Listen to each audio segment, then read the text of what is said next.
So I don't know about you. Do you have ideas that you feel must be kept to yourself only? Wake up. Smell the coffee, man. Need to wake up, smell the coffee. Get your ideas out of your head. Alright, as I'm saying, I have ideas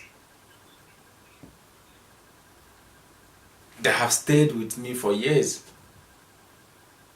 But I've learned to take all these ideas, make it plain, give it out to people. By the way, there was an idea I brought up early this year. I ran into so many people, they loved it, they signed up. I ran into some, they stopped me, which is good. It shows me that they saw the idea, that it was nice, but because of the mentality of you can't invest in me because you have an idea, they stopped. But be happy when you see your idea materializing. But remember, a seed does not go from a seed to a tree in one day. Which means your ideas can be sweet, lovely, beautiful. But it can materialize in one day. Your ideas have to go through processes. The process of planting the seed on the ground, and the ground is not an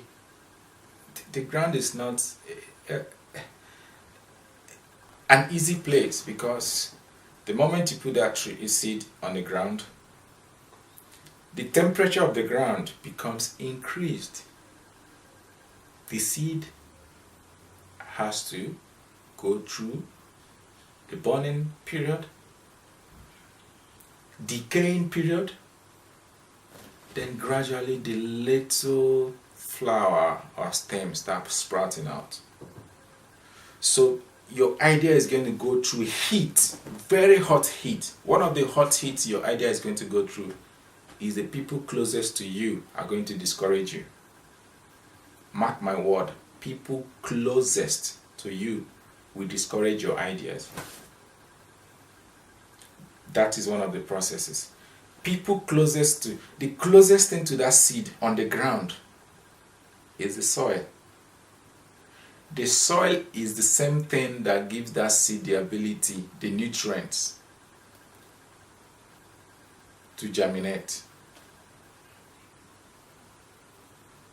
So the point is this: your ideas must pass through processes, and those processes include heat. Because without the ground being hot, the seed cannot decay and then allow the sprout, allow the little flower, the little stem to start coming up. So your ideas are going to pass through criticisms.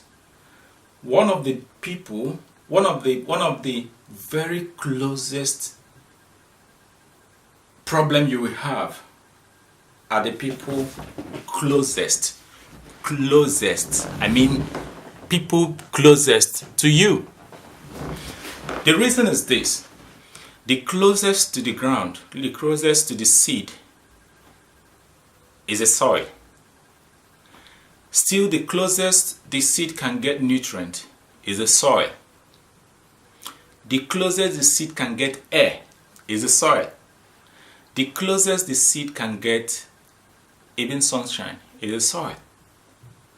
Air, sunshine, nutrients are very important for a seed to germinate.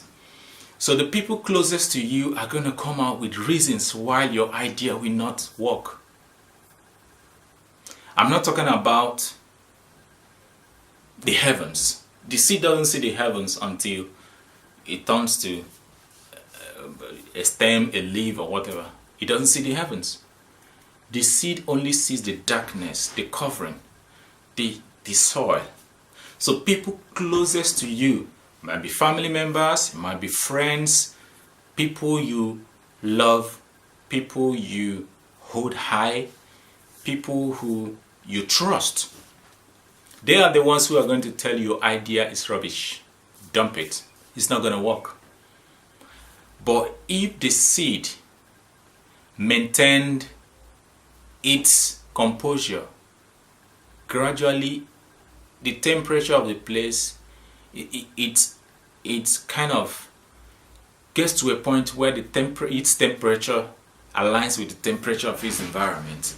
Then the budding process starts. So likewise, you have to maintain yourself, composure, maintain the goals of your ideas. That's why it is important that when your ideas start coming, write it down. If you write it down, anytime a little sub idea comes out from the same idea, write it down. Because when that attack of your closest friends and circles comes, if you don't have where you've written your idea down, you will lose it. So the temperature comes, there's a heat wave, and this heat wave, the soil absorbs this heat wave, the seed dies. But as this temperature that comes, the heat waves comes, the soil absorbs it, gradually all elements come together and say, man, you must survive. The things start coming up. Have you ever thought about what happens in the desert while you come to a certain place in the desert and you're seeing a little bloody little fan coming up? Others are dying. The fan is just up there, dancing its head. Because he persevered. He had his ideas. He wrote it down. In the midst of drought, it's still standing.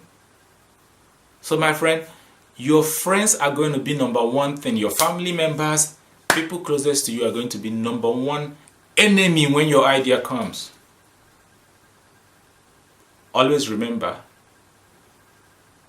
the moment this idea is birthed and they have seen this idea and couldn't stop you, these ideas become a tree, bears fruit.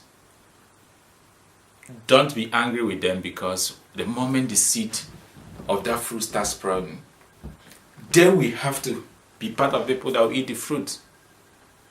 So this will tell you that there will be those problems.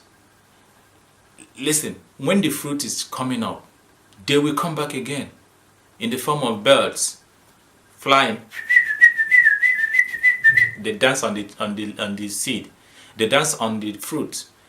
What are they doing? Using their legs. They want to see if they can take up that seed, that fruit, fall down on the ground. Some will come on those little fruits. They start. They want to eat it. What are they doing? Trying to spoil that one so that you can't sell it. But it's those birds that also come and dip their mouth inside the flower from your tree, take it to somewhere else, get that one, come to you, cross-pollinate. The same birds are the same people who are going to come. The wind will come. There is no tree that has fruits that doesn't pass through the stage of wind. The wind will come trying to see which of the fruits decides to hang on with you. The wind is going to come with severe force. What is the wind? Market forces. What is the wind? People who have greater idea than you. What is the wind? Your friends, your family. They want to shake you up and see if you can live that idea. But in the midst of all this, remember that if nature could make a bond between the fruit and the tree, likewise nature can make a bond between you and your ideas, taking you through all those stages. If you have survived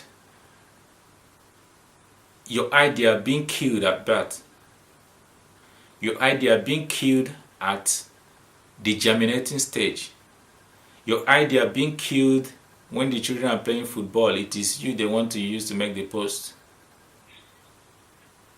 Your idea being killed when you have gotten to a point looking so nice, so beautiful, they want to use you and then spray cloths. It is you, their lanky, beautiful tree that they want to use, tie a rope on it, spray their clothes.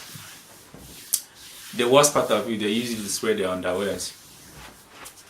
You know, it is your idea. It has gotten to that point that the wind, even most ideas go through fire process.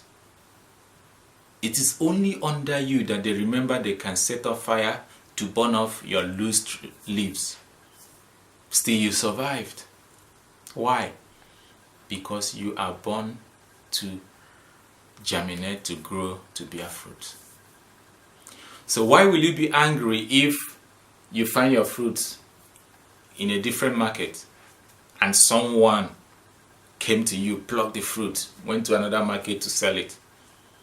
You are an idea generator, planted to generate ideas. Have you ever seen where a farmer sells the produce and come back to the farm and say, "Oh, all you my good producers, this is the money I sowed, now take it"? Who does that? Even the ancestors that they throw drinks at, how many of them drink it? So you should be happy that the apples that you gave back to is being sold. That the apple that you gave back to, that the man comes, use the hook, takes your fruit, sold it to another man. The man sold it to another man, it ends up in Hilton Hotel. And the guy in Hilton Hotel just comes, takes some part of it, goes to the kitchen, they use it to make brandy apple.